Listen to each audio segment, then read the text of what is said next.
Did you know you're an empath? You probably don't. Most people tend not to know. And when people come to me for a reading and I ask them that question, I say to them, did you know that you're an empath? And they just look at me all puzzled and blank. So I know the answer before they even ask what an empath is. So an empath, in case you don't know, is an emotional barometer. Think Deanna Troi if you're a Trekkie fan.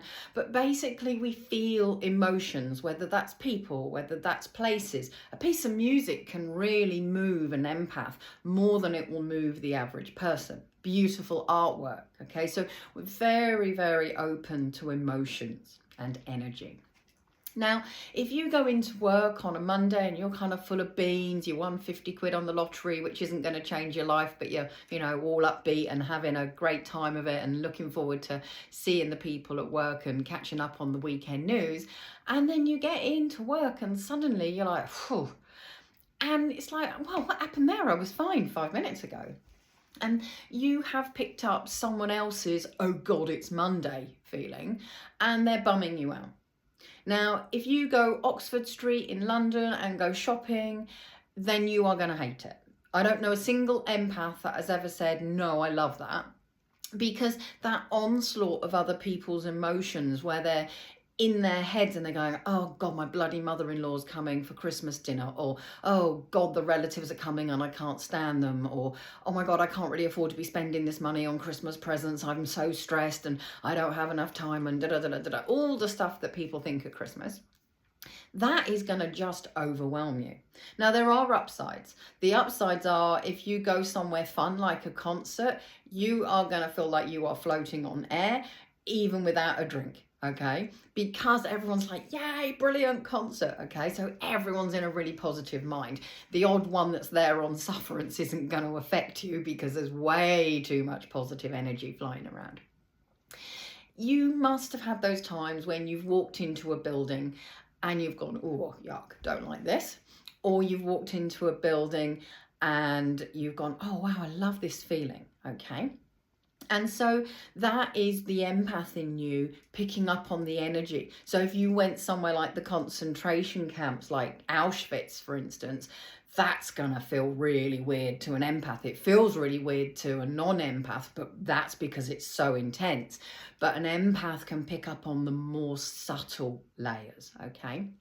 So imagine if you're sat on the bus next to someone who's got mental health issues and they're in a deep depression, or they're stressing over exams, or, they've been trolled online and they're feeling really awful about themselves. You're going to pick all of that up. So what I want you to do is find ways to embrace your empath nature, but to also look after it and to also do things to protect your energy centers and nurture yourself, okay? Now, if that's something that you're not very good at doing for yourself, then I've got a VIP Empath Spa Day, which is a one-to-one, and we'll go through all of that. So give me a shout. But it's actually something that you can do for yourself. So do feel free to go and find those tools. Or maybe you already have the tools, but you've forgotten to use them and you're kind of wondering why you're exhausted the whole time, okay? So give me a shout if you need my help. I'm going to put the link to the Empath Spa Day in the notes.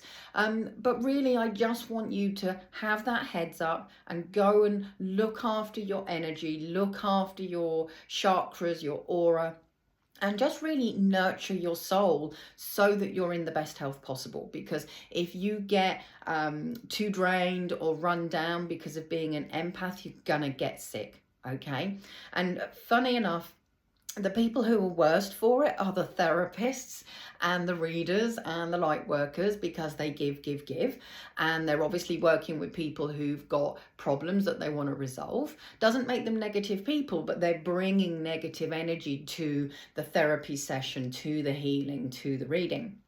And so they're actually the people that are most likely to get burned out. They forget the stuff that they know, all right?